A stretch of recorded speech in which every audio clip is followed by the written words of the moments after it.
बहादुर दर्जी। ये एक बहुत मशहूर कहानी है जो यूनान के लोगों से ताल्लुक रखती है। गर्मियों की एक चमकती सुबह में दर्जी अपनी दुकान की खिड़की खोले बैठा हुआ था और इसका कुछ खाने का दिल चाह रहा था कि अचानक किसी किसान की बीवी की आवाज जो मुख्तलिफ जायकों के मीठे जैम चटनी बेच रही थी। जैम ले लो, मीठे फलों के जायके वाले जैम ले लो। दर्जी ने खिड़की से गर्दन बाहर निकाल कर इसे आवाज दी, यहाँ आओ, मुझे जैम खरीदना है। किसान की बीवी अपनी जैम लेकर दर्जी की दुकान में आई और कई जैम की बोतलें दर्जी के सामने रख दी। दर्जी जल्दी जल्दी एक के बाद एक बोतल खोलकर देखने लगा।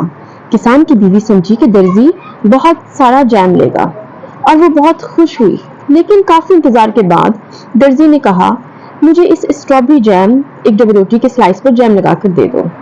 किसान की बीवी को बहुत गुस्सा आया कि इसने एक तो इतनी देर लगाई और फिर सिर्फ 2 रुपए का जैम खरीदा।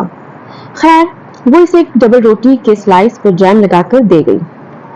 आह, दर्जी खुशी से बोला, अब मैं इस मजेदार जैम को खूब मजे से खाऊंगा। इतने में ग्राहक इसके पास आया और अपना कोट सिलने के लिए दे गया।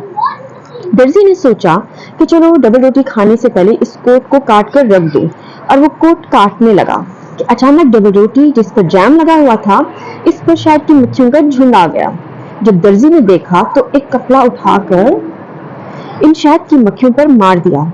इस कपड़े के लगते ही 7 शहद की मक्खियां मर गईं। दर्जी ने जब ये देखा तो जोर से चीखा, मैंने एक बार में 7 को मारा, अब मैं सबको बताऊंगा कि मैं कितना बहादुर हूँ। अब जल्दी से दर्जी ने कपड़े का एक टुकड़ा लिया और उस पर लिख दिया, एक बार में 7, और साथ ही इसे अपने ऊपर चिपका लिया। अब सिर्फ अपने इलाके में ही नहीं, मैं पूरी दुनिया में मशहूर हो जाऊंगा।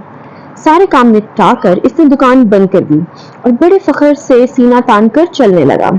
जब लोगों ने इसे देखा तो बाज ने मजाक उड़ाया और खूब जी भरकर हंसने लगे, जबकि कुछ डर गए और समझे कि इसने शायद एक बार में 7 लोगों को मारा है। लेकिन इन बेचारों को क्या पता कि दर्जी ने किसी इंसान को नहीं बल्कि 7 शहद की मक्खियों को मारा है। दर्जी मुसलसल चलता रहा, न जाने वो कहाँ चला जा रहा था। इतने गरूर और तकब्बुर के साथ वो जब लोगों को देखता जो डरे सहमे नजर आए तो बहुत खुश होता।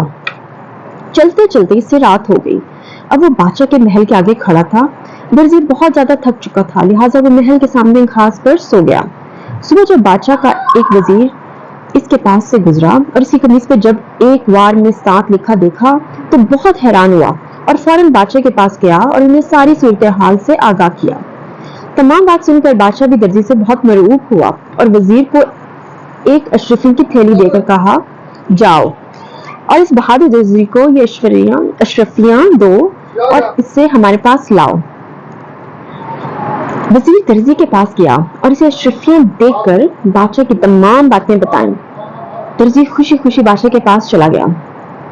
बादशाह दर्जी को देखकर बहुत उदास हुआ, लेकिन वो उसे आजमाना चाह रहा था। बादशाह ने दर्जी को कहा, तो भाई तुमने एक बार में 7 को मारा है, इसमें कितना सच है और कितना झूठ मैं आजमाना चाहता हूँ, इसलिए तुम्हें दरिया के किनारे वाले जंगल में जाना होगा। 2 देव रहते हैं, वो बहुत बड़े खौफनाक हैं, वो इंसानों को अक्सर यहाँ आकर खा जाते हैं, लिहाजा मैं चाहता हूँ कि तुम वहां जाकर उन्हें खत्म कर दो। दर्जी ने जवाब दिया, वैसे इन दोनों को मारना मेरे बाएं हाथ का खेल है, बस आप आज शाम को मुझे इस जंगल में पहुंचा दिएगा। शाम होते ही बादशाह ने अपने सिपाहियों के साथ दर्जी को जंगल में भेज दिया। जब इस जंगल के किनारे पर पहुंचे तो दर्जी ने इन सब से कहा, मैं चाहता हूं कि तुम सब यहीं ठहरकर मेरा इंतजार करो, मैं खुद अकेले ही इन दोनों देव को मारूंगा। इसलिए सिपाही वहीं खड़े होकर दर्जी का इंतजार करने लगे। दर्जी जंगल में गया और देखा कि एक दरख्त के नीचे तो बहुत बड़े देव सो रहे हैं। इसने बहुत सारे पत्थर जमा किए और इस दरख्त के ऊपर चढ़ गया। अब थोड़ी थोड़ी देर बाद दोनों देव के ऊपर एक एक पत्थर मारने लगा। काफी देर बाद एक देव उठ गया और दूसरे देव से चीखकर कहने लगा, क्या तुमने मुझे पत्थर मारा है? दूसरे देव ने भी चीखकर कहा, नहीं, तुम मुझे मार रहे हो बहुत देर से, अब मैं तुम्हें जान से मार दूंगा।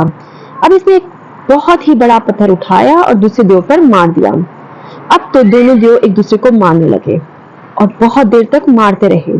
आखिर एक देव तो मर गया और थोड़ी देर बाद दूसरा भी मर गया।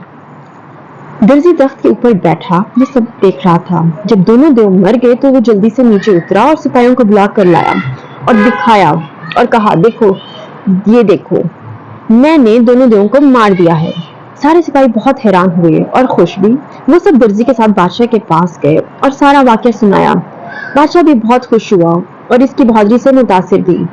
بادشاہ نے آدھی سلطنت درزی کے حوالے کر دی اور اپنی بیٹی کی شادی درزی کے ساتھ کر دی. اس طرح درزی اپنی چالاکی اور بہادری سے آدھی سلطنت کا مالک بن گیا.